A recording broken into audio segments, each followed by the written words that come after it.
നാട്ടുവർത്തമാനത്തിലേക്ക് സ്വാഗതം. ആദ്യം കാണാം പ്രധാന വാർത്തകൾ. സദാചാര പോലീസിംഗിനിരയായ അധ്യാപകൻ ജീവനൊടുക്കിയ നിലയിൽ മരിച്ചത് മലപ്പുറം സ്വദേശി സുരേഷ് ചാലിയത്ത്.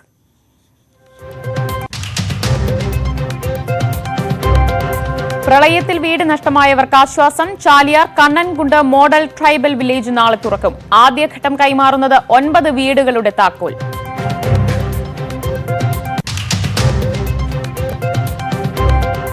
ബാണാസുരയിൽ കാണാതായ വിദ്യാർത്ഥിയുടെ മൃതദേഹം കണ്ടെത്തി. മരിച്ചത് തരിയോട് സ്വദേശി. അപകടം കൂട്ടുകാർക്കൊപ്പം കുളിക്കുന്നതിനിടെ.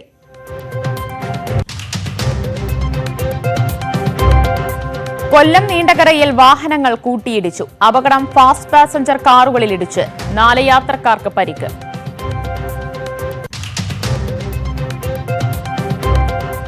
തകർന്നു വീഴാറായ വീട്ടിൽ ആധിയോടെ ഉടുമ്പൻചോലയിലെ വയോധിക. വീടിനായി സർക്കാർ ഓഫീസുകൾ കയറിയിറങ്ങിയിട്ടും നടപടിയില്ല.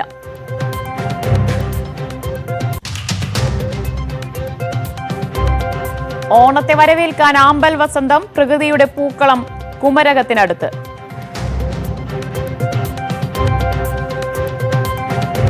വാർത്തയിലേക്ക്. സദാചാര പോലീസ് വീട്ടിൽ കയറി ആക്രമിച്ച അധ്യാപകൻ ജീവനൊടുക്കിയ നിലയിൽ. മലപ്പുറം വലിയൂർ ആശാരിപ്പടിയിലെ സുരേഷ് ചാലിയത്താണ് വീടിനുള്ളിൽ തൂങ്ങി മരിച്ചത്. ചിത്രകാരനും സിനിമയിലെ ആർട്ട് ഡയറക്ടറുമാണ്. സ്ത്രീയുമായി വാട്സാപ്പിൽ ചാറ്റ് ചെയ്തുവെന്നാരോപിച്ചായിരുന്നു വാഹനങ്ങളിലെത്തിയ സംഘം ആക്രമിച്ചത്. CV അനുമോദ് ചേരുകയാണ്. അനുമോദ്, എപ്പോഴാണ് ഈ അധ്യാപകനെ മരിച്ച നിലയിൽ കണ്ടെത്തിയത്? ഈ സദാചാര പോലീസിംഗിൽ മനം നൊന്തുകൊണ്ടാണ് ആത്മഹത്യ എന്നാണോ അറിയാൻ കഴിയുന്നത്?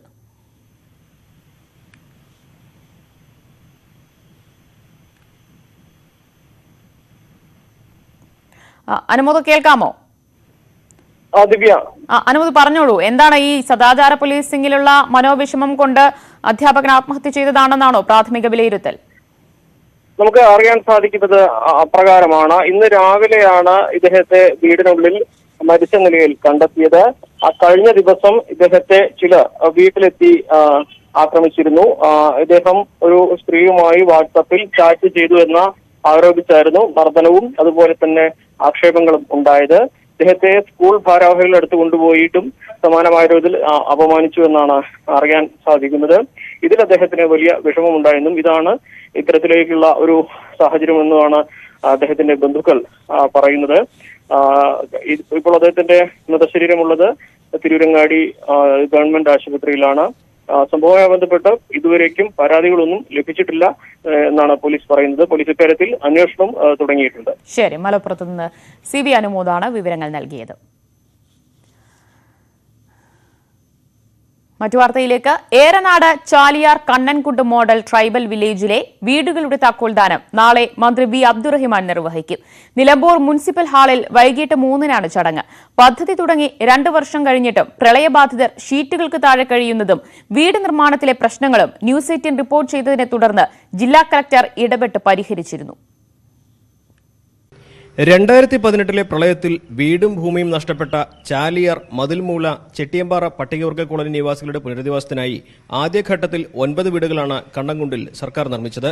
ഇത് കൈമാറാത്തതും വീടുകളുടെ നിർമ്മാണ രീതിയിൽ ഗുണഭോക്താക്കൾ എതിർപ്പ് പ്രകടിപ്പിച്ചതും ന്യൂസ് 18 വാർത്താ പരമ്പരയായി നൽകിയിരുന്നു. തുടർന്ന് സ്ഥലം സന്ദർശിച്ച കളക്ടർ K ഗോപാലകൃഷ്ണൻ പ്രശ്നപരിഹാരത്തിന് നടപടികൾ സ്വീകരിച്ചു. 32 വീടുകളിൽ നിർമ്മാണം പൂർത്തിയാകാനുള്ള ബാക്കി വീടുകൾ ആദിവാസികളുടെ താൽപര്യമനുസരിച്ച് നിർമ്മിക്കാൻ തീരുമാനിച്ചു. ആദ്യഘട്ടത്തിൽ നിർമ്മാണം പൂർത്തിയായ 9 വീടുകളുടെ താക്കോലാണ് കൈമാറുന്നത്. ഈ വീടുകളിൽ ആളുകൾ താമസിച്ചു തുടങ്ങിയാൽ മറ്റുള്ളവരുടെ ആശങ്കകളും എതിർപ്പുമെല്ലാം മാറുമെന്നാണ് ജില്ലാ ഭരണകൂടത്തിന്റെ പ്രതീക്ഷ. ഈ വീട് അവരെല്ലാം ആക്കുപൈ ചെയ്ത ശേഷം ജനങ്ങൾ അതൊക്കെ മനസ്സിലാവും എത്ര നല്ല അതനുസരിച്ച് I think they will come for a new design. We should be able to make it in next 6 months. 600 ചതുരശ്രടി വിസ്തീർണത്തിൽ ഒരു വീടിന് 7,04,500 രൂപ വീതം ചെലവഴിച്ചാണ് ആദ്യഘട്ടത്തിൽ 9 വീടുകളുടെ നിർമ്മാണം പൂർത്തീകരിച്ചത്. ഓരോ വീടുകളുടെ നിർമ്മാണത്തിന് ആദിവാസി പുനരധിവാസ വികസന മിഷൻ അനുവദിച്ച 6 ലക്ഷം രൂപയ്ക്ക് പുറമെ 49,500 രൂപ വ്യക്തികളിൽ നിന്നും സ്പോൺസർ മുഖേനയും ലഭിച്ചിട്ടുണ്ട്. ഭവന നിർമ്മാണത്തിനാവശ്യമായി വന്ന അധിക തുക സംഭാവന നൽകിയ വ്യക്തികളെയും സ്ഥാപനങ്ങളെയും ചടങ്ങിൽ ആദരിക്കും. ജില്ലാ നിർമ്മിതി കേന്ദ്രയുടെ മേൽനോട്ടത്തിലായിരുന്നു വീടുകളുടെ നിർമ്മാണം. ന്യൂസ് 18 മലപ്പുറം. വയനാട് ബാണാസുര അണക്കെട്ടിന്റെ റിസർവോയറിൽ കാണാതായ 17-കാരന്റെ മൃതദേഹം കണ്ടെത്തി. തരിയോട് 10-ാം മൈൽ സൈബിൾ ലാൻഡ് പാറയിൽ പൈലുടെയും സുമയുടെയും മകൻ ഡെനിൻ ജോസ് പോളാണ് മരിച്ചത്. കൂട്ടുകാർക്കൊപ്പം കുളിക്കുന്നതിനിടെയാണ് അപകടം. പിണങ്ങോട് ഹയർ സെക്കൻഡറി സ്കൂളിലെ +1 വിദ്യാർത്ഥിയാണ്.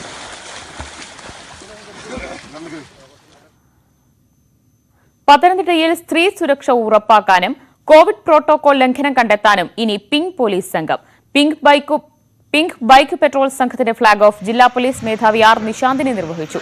16 ബൈക്ക് സംഘങ്ങൾ ഇനി മുതൽ നഗരത്തിലെ പല മേഖലകളിലും പരിശോധന നടത്തും. വനിതാ പോലീസ് ഉദ്യോഗസ്ഥർക്കൊപ്പം ഫയർ ആൻഡ് റെസ്ക്യൂ സർവീസിലെ വനിതാ സിവിൽ ഡിഫൻസ് വോളണ്ടിയർമാരും ഉൾപ്പെടുന്നതാണ് റോമിയോ ബൈക്ക് പെട്രോൾ സംഘം.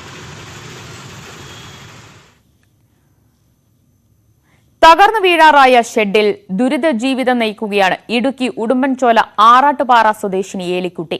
കനത്ത മഴയിൽ ഷെഡ് തകർന്നു വീഴുമോ എന്നാണ് പേടി. സഹായം തേടി സർക്കാർ ഓഫീസുകൾ കയറിയിറങ്ങുകയാണ് ഈ വയോധിക. ആട്ടുപാറയിലെ ഏലിക്കുട്ടിക്ക് പ്രായം 70 കഴിഞ്ഞു. വാർദ്ധക്യ സഹജമായ അസുഖങ്ങൾ അലട്ടുന്നുണ്ട്. കാലുകൾ നിലത്തുറപ്പിക്കാൻ ബുദ്ധിമുട്ടായതിനാൽ നടക്കുന്നതിനും പ്രയാസമുണ്ട്. മകൻ മനുവിനൊപ്പം പ്ലാസ്റ്റിക് കൊണ്ട് മറച്ച ചെറിയ ഷെഡിലാണ് കഴിയുന്നത്. മകൻ പണിക്ക് പോയാൽ പകൽ മുഴുവൻ ഏലിക്കുട്ടി ഒറ്റയ്ക്കാകും. മഴയായാൽ വീട് നിലംപൊത്തുമോ എന്നാണ് ആശങ്ക. ഇന്ന് അടുത്ത ആഴ്ച വരും, അത് 21-ാം തീയതി വരും. പൈസ ഒന്നും മേടിച്ചോളാൻ പറയും. അവൻ ചെല്ലുമ്പം ആ മനുഷ്യനവിടെ കാണുകയില്ലൊന്നുമില്ല. അങ്ങനെ നടന്ന് മടുത്ത് കഴിഞ്ഞാൽ പിന്നെ ഇത് വേണ്ടാന്ന് പറഞ്ഞ് പോന്നു. എന്നും പൈസ മുടക്കി പോകാൻ പറ്റുമോ? അത് ഇവിടുന്ന് വണ്ടി വിളിച്ചാൽ പോകുന്നതും. അങ്ങനെ ഒത്തിരി കിടന്ന് കഷ്ടപ്പെട്ടൊക്കെ. ലൈഫ് പദ്ധതിയിൽ വീട് ലഭിക്കുമെന്ന അറിയിപ്പിനെ തുടർന്ന് ഉള്ള വീട് 2 വർഷം മുൻപ് പൊളിച്ചു നീക്കി. നിരവധി തവണ പഞ്ചായത്തിൽ കയറിയിറങ്ങിയിട്ടും വീടിനുള്ള തുക ഇവർക്ക് അനുവദിച്ചു കിട്ടിയില്ല. ഓരോ തവണയും പഞ്ചായത്ത് ഓഫീസിലെത്തുമ്പോൾ ഉടൻ പണം ലഭ്യമാകുമെന്ന സ്ഥിരം മറുപടിയാണ് അധികൃതർ നൽകുന്നത്. നിലവിൽ താമസിക്കുന്ന ഷെഡ് തകർന്നു വീഴുന്നതിന് മുൻപെങ്കിലും വീട് പണി ആരംഭിക്കാനാകുമോ എന്നാണ് ഈ വയോധികയുടെ ചോദ്യം. ന്യൂസ് 18 ഉടുമ്പൻചോല. വീട്ടിലേക്ക് വഴിയില്ലാത്തത് മൂലം ബുദ്ധിമുട്ടിലായിരിക്കുകയാണ് വടകര മണിയൂരിലെ ഒരു കുടുംബം. ചുറ്റും വീടുകൾ ഉയർന്നതോടെ പൊതുവഴി ഇല്ലാതായി. കുറ്റിക്കാടുകൾക്കിടയിലൂടെ നടന്നു വേണം ഇവർക്കിപ്പോൾ വീട്ടിലെത്താൻ.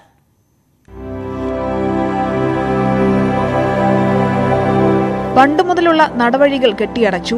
ഇതോടെയാണ് കുഞ്ഞികൃഷ്ണന്റെയും കുടുംബത്തിന്റെയും ദുരിതം തുടങ്ങിയത്. റോഡിൽ നിന്ന് 50 മീറ്റർ നടന്നാൽ ഇവരുടെ വീട്ടിലെത്താമെന്നിരിക്കെ ഇപ്പോൾ 1/2 കിലോമീറ്റർ കുറ്റിക്കാടുകൾക്കിടയിലൂടെ ചുറ്റി വേണം എത്താൻ. വർഷങ്ങളായി വഴിക്കായി കയറിയിറങ്ങാത്ത സ്ഥലങ്ങളില്ല. ഇവരുടെ അപേക്ഷ ആരും കേട്ടതുമില്ല. പേടിയാ പോയിക്കൂടാ, സാധനത്തിന് പുറത്തേക്ക് തന്നെ ഇറങ്ങാൻ ഉള്ളൊരു പേടിയാണ് ഞങ്ങൾക്ക്. പിന്നെ അത് 5 മണീൻ്റെ മുന്നേ സാധനങ്ങളെല്ലാം വാങ്ങി വീട്ടിലെത്തും. എന്നിട്ട് ഇവിടെ ഇരിക്കുകയാണ്. ഇവർ പീടികയിൽ വഴി അടച്ചത് കൊണ്ട് പീടികയിലൊന്നും പോകാറില്ല.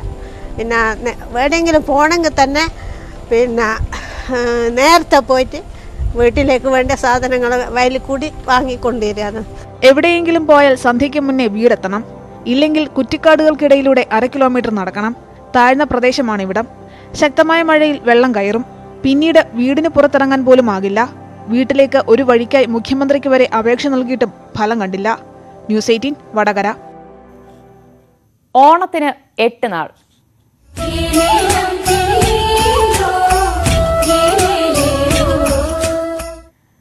ഈ ഓണക്കാലത്ത് പ്രകൃതി പൂക്കളമൊരുക്കിയ ഒരു സ്ഥലമുണ്ട് കോട്ടയത്ത്.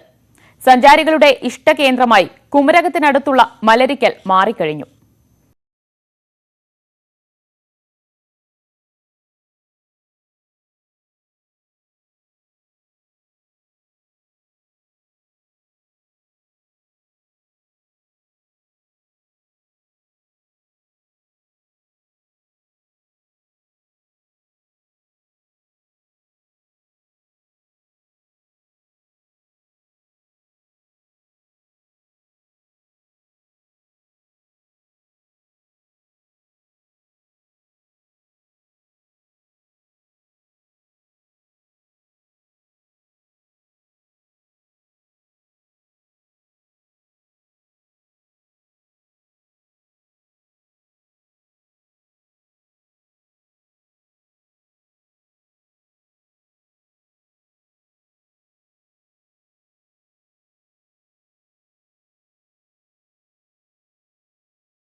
സാധാരണക്കാർക്കും വരുമാന മാർഗമായി.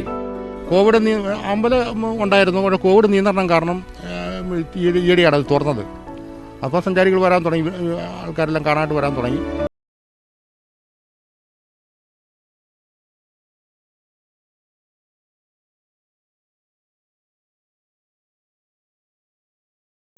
ഏറ്റവും മികച്ച മാതൃകയായി മലരിക്കൽ മാറിക്കഴിഞ്ഞു. കേരളത്തിലെ ഗ്രാമങ്ങൾ ടൂറിസത്തിന് എത്രത്തോളം ഗുണകരമാണെന്ന് തെളിയിക്കുക കൂടിയാണ് ഈ കൊച്ചു ഗ്രാമം. ക്യാമറമാൻ ഇമ്മാനുവൽ തോമസിനൊപ്പം ജി ശ്രീജിത്ത്, ന്യൂസ് 18 കോട്ടയം. കർണാടകയിലെ ഗുണ്ടൽപേട്ടിൽ നിന്നും തമിഴ്നാട്ടിൽ നിന്നുമൊക്കെ മലപ്പുറത്തേക്ക് ഓണപ്പൂക്കൾ കൊണ്ടുവന്നിരുന്നത് പഴയകാലം. മലപ്പുറത്തേക്കുള്ളത് മാത്രമല്ല, സമീപ ജില്ലകളിലേക്ക് വേണ്ട ചെണ്ടുമല്ലിപ്പൂക്കൾ കൂടി ഇപ്പോൾ ഇവിടെയുണ്ട്. താനൂർ നിറമരുതൂരാണ് മലപ്പുറം ജില്ലയുടെ പുത്തൻ പൂന്തോട്ടം.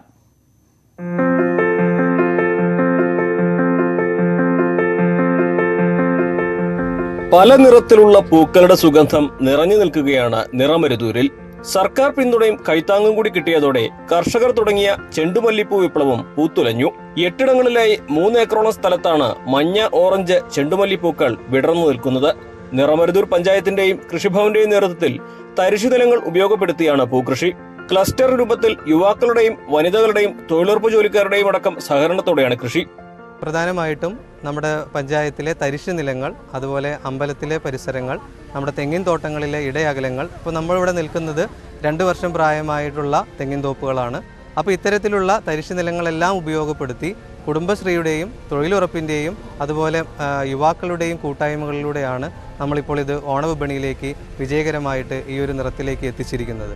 കഴിഞ്ഞ തവണ പരീക്ഷണാടിസ്ഥാനത്തിൽ ആരംഭിച്ച പൂക്കൃഷി ഇത്തവണ വിപുലമാക്കിയപ്പോൾ തെക്കൻ ജില്ലകളിലേക്ക് വരെ ഇവിടെ നിന്നും പൂക്കൾ കയറ്റി അയക്കാൻ തുടങ്ങി. 40-50 കിലോഗ്രാം വരെ പൂക്കൾ ദിവസം വിറ്റുപോകുന്നുണ്ടെന്ന് കർഷകരിൽ ഒരാളായ ബാബുലാൽ പറയുന്നു. 2 ആഴ്ച മുൻപ് വരെ പലരെയും അങ്ങോട്ട് വിളിച്ച് പൂ വേണോ എന്ന് ചോദിച്ച സ്ഥാനത്ത് ഇപ്പോൾ ഇങ്ങോട്ട് ആവശ്യക്കാർ എത്തി തുടങ്ങിയെന്നും അദ്ദേഹം. നമ്മൾ തമിഴ്നാടിനാണ് ആശ്രയിക്കൽ പൂവിന് വേണ്ടി. പക്ഷേ ഈ വർഷം കഴിഞ്ഞ വർഷം അങ്ങനത്തെ ഒരു ആശ്രയം ഇല്ലാതെ കണ്ട് ഇവിടെ തന്നെ തൃശ്ശൂർക്കും കൊല്ലത്തേക്കൊക്കെ കോഴിക്കോടുക്കും പല ഭാഗങ്ങൾക്കും കുറച്ച് ദിവസമായിട്ട് കയറ്റിക്കൊണ്ടിരിക്കുകയാണ്. ഇവിടുന്ന് മാത്രമല്ല, നമ്മൾ നിറമരുതൂർ പഞ്ചായത്തിൻ്റെ 8 വാർഡുകളിൽ 12ഓളം സ്ഥലത്ത് കൃഷി ചെയ്യുന്നുണ്ട് ഈ പൂക്കൃഷി. ഇടവിളയായും തെങ്ങിൻ തോപ്പുകളിലും പൂക്കൃഷി ചെയ്തത് ഇത്തവണ വൻ വിജയമായി. അടുത്ത വർഷം കൂടുതൽ പ്രദേശങ്ങളിൽ പൂക്കൾ വിരിയിക്കാനാണ് കർഷകരുടെ ഉദ്ദേശം. ജിഷാദ് വളഞ്ചേരിക്കൊപ്പം CV അനുമോദ്, ന്യൂസ് 18. ഓണക്കാലമായതോടെ ഉത്രാടനാളിൽ പൂക്കൾക്കൊപ്പം വയ്ക്കുന്ന മാവേലി രൂപങ്ങൾ ഒരുങ്ങി. പാലക്കാട് പല്ലശ്ശനയിലാണ് പ്രധാനമായും മാവേലി രൂപങ്ങൾ ഒരുക്കുന്നത്.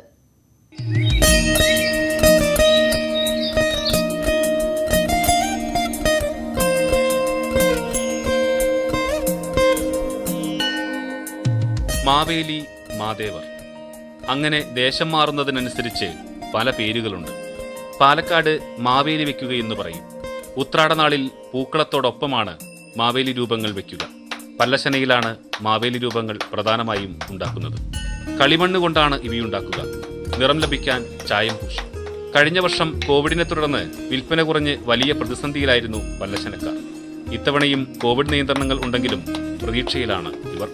ഏകദേശം അതൊക്കെ വിറ്റ് കഴിഞ്ഞാൽ ഓണത്തിന് അവളും ഇതാ കുറച്ചുണ്ടാക്കി വെച്ചിട്ടുണ്ട്, വിറ്റ് കഴിഞ്ഞിട്ടില്ല. ഇപ്പോൾ തീർന്നില്ലെങ്കിൽ നമ്മൾ വീട്ടുകളെ കൊണ്ട് കൊടുക്കണം. മുൻകാലങ്ങളിൽ വീടുകൾ കയറിയാണ് ഇവയുടെ വിൽപ്പന പ്രധാനമായും നടന്നിരുന്നത്. കോവിഡ് കാലമായതിനാൽ ഇപ്പോൾ വീടുകൾ കയറി വിൽപ്പന നടത്തുന്നതിന് പ്രായോഗിക തടസ്സങ്ങളുണ്ട്. അതുകൊണ്ട് തന്നെ കടകൾ വഴിയാണ് വിൽപ്പന ഏറെയും. ന്യൂസ് 18 പാലക്കാട്. ഇടവേള.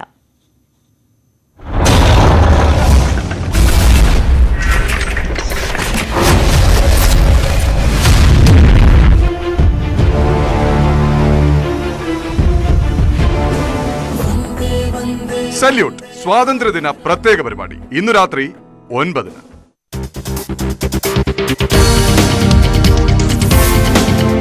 വാർത്തയിലേക്ക്.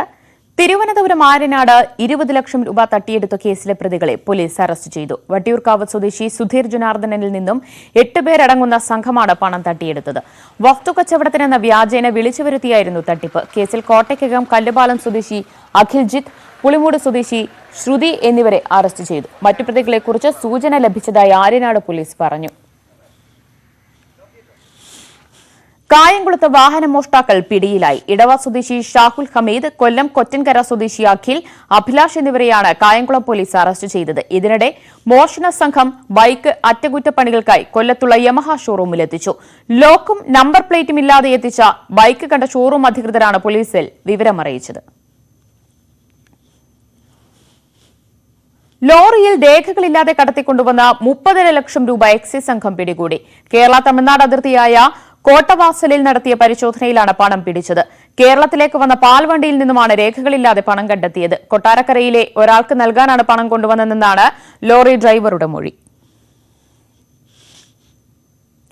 കോവിഡ് പ്രതിരോധ പ്രവർത്തനത്തിന്റെ ഭാഗമായി പോലീസ് സ്റ്റേഷനിൽ മതിലിൽ ചിത്രം വരച്ച 17-കാരി.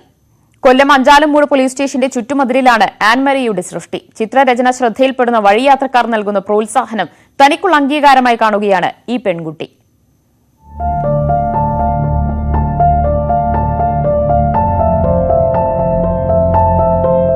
അഞ്ചാലുംമൂട് പോലീസ് സ്റ്റേഷന്റെ ചുറ്റുമതിൽ പോസ്റ്റർ പതിച്ചും മറ്റും വൃത്തിഹീനമായപ്പോൾ ചിത്രങ്ങൾ വരച്ച് ആകർഷകമാക്കാൻ rotary ക്ലബ്ബാണ് മുൻകൈയെടുത്തത്.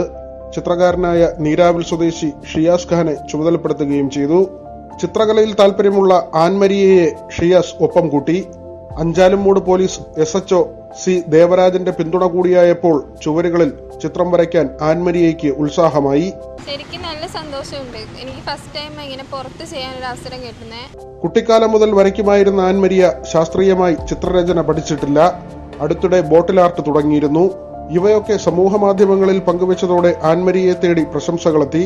Kothamangalam Puthuppadi father Joseph memorial സ്കൂളിൽ നിന്ന് 80% മാർക്കോടെ +2 പരീക്ഷ വിജയിച്ച ആൻമരിയയ്ക്ക് ഇന്റീരിയർ ഡിസൈനിങ്ങിൽ ഉപരിപഠനം നടത്തണമെന്നാണ് ആഗ്രഹം.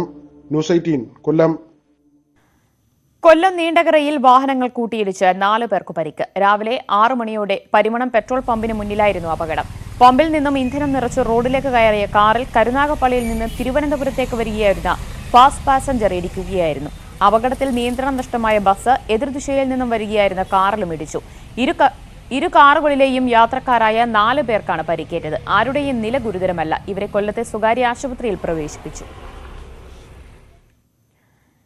ഇനി കാർഷിക കേരളം.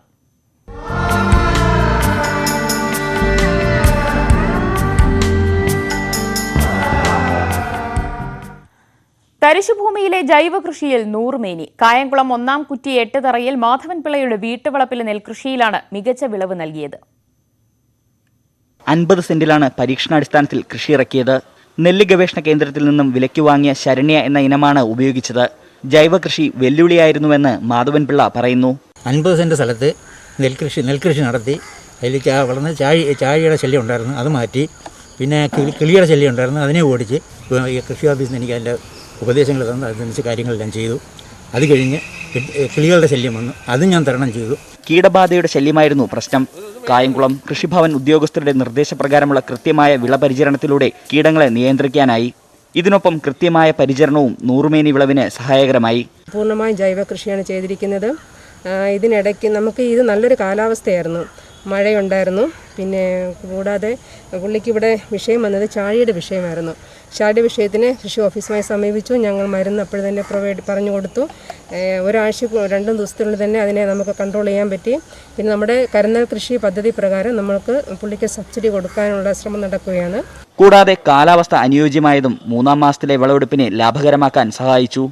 നെൽകൃഷി കൂടാതെ പച്ചക്കറി, മഞ്ഞൾ, വാഴ തുടങ്ങി വിവിധയിനം കൃഷികളും മാധവൻ പിള്ളയുടെ പുരയിടത്തിലുണ്ട്. ന്യൂസ് 18 കായംകുളം. പാലക്കാട് ഓങ്ങല്ലൂരിൽ ആഫ്രിക്കൻ ഒച്ചുശല്യം രൂക്ഷം. പ്രദേശത്തെ ജനങ്ങളും കർഷകരും ഇത് കാരണം ബുദ്ധിമുട്ടിലാണ്. ജലസ്രോതസ്സുകളിലും കൃഷിയിടങ്ങളിലും ഒച്ചിനെ കണ്ടെത്തിയതിനാൽ സാംക്രമിക രോഗഭീതിയിലാണ് ജനങ്ങൾ. മഴയായതോടെ ആഫ്രിക്കൻ ഒച്ചു ശല്യവും കൂടി. ഓങ്ങല്ലൂർ മുതൽ വാരണാംകുറിശി വരെയുള്ള ഇടങ്ങളിൽ ഒച്ചു സാന്നിധ്യം ഉണ്ട്. ഇതുമൂലം ജനങ്ങളും കർഷകരും ദുരിതത്തിലായി. കിലോ കണക്കിന് ഉപ്പിട്ട് ഒച്ചുകളെ താൽക്കാലികമായി തുരത്തിയാലും വീണ്ടും ഇവ പെരുകും. ഒരു വിളകളും അത് എല്ലാ വിളകളും അതുപോലെ തന്നെ പച്ചക്കൃഷിയും ഒക്കെ നശിപ്പിച്ചുകൊണ്ടിരിക്കുകയാണ്. വളരെ ബുദ്ധിമുട്ട് നേരിട്ടുകൊണ്ടിരിക്കുക. എനിക്ക് തോന്നുന്നു കേരളത്തിലൊരു പക്ഷേ ഇനി വരുന്ന വർഷങ്ങളിൽ നേരിടാവുന്ന ഏറ്റവും വലിയൊരു വിഷയവും ഒച്ചിൻ്റെ ഈ ഒരു പ്രശ്നം എന്നുള്ളത്. ഒച്ചിന്റെ ആക്രമണത്തിൽ വിളകൾ വാടിപ്പോകുന്നുണ്ട്. ജനവാസ മേഖലയിലെ കുടിവെള്ള സ്രോതസ്സുകളിലും ഒച്ചിന്റെ സാന്നിധ്യം കണ്ടെത്തി. ഇത് ആരോഗ്യ പ്രശ്നങ്ങൾക്ക് കാരണമാകുമെന്ന ആശങ്കയുമുണ്ട്. ഒച്ചിന്റെ ശല്യം രൂക്ഷമായ പ്രദേശങ്ങളിൽ കൃഷിവകുപ്പ് അധികൃതർ പരിശോധന നടത്തി. പപ്പായയും കാബേജ് ഇല ചണച്ചാക്കിന്റെ ഇടയിൽ വെച്ച് ഒച്ചുകളെ ആകർഷിച്ചതിന് ശേഷം 25% ഉപ്പ് ലൈനി, അതായത് 25 ഗ്രാം 1 ലിറ്റർ വെള്ളത്തിൽ കലക്കി അതിന് തെളിച്ചു കൊടുത്തു കഴിഞ്ഞാൽ അത് ചത്തുപോകുന്നതാണ്. 4 വർഷമായി ഒച്ചുകൾ പെരുകി വരികയാണ്. രാത്രി കാലങ്ങളിലാണ് ഒച്ചുശല്യം കൂടുതൽ. ഒച്ചുകളെ തുരത്താൻ അടിയന്തര നടപടിയാണ് നാട്ടുകാർ ആവശ്യപ്പെടുന്നത്.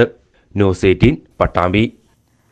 കൊട്ടാരക്കര സപ്ലൈകോ ഗോഡൌണിൽ പഴകിയ അരി രാസവസ്തു ഉപയോഗിച്ച് വൃത്തിയാക്കിയ സംഭവത്തിൽ അന്വേഷണം തുടരുന്നു.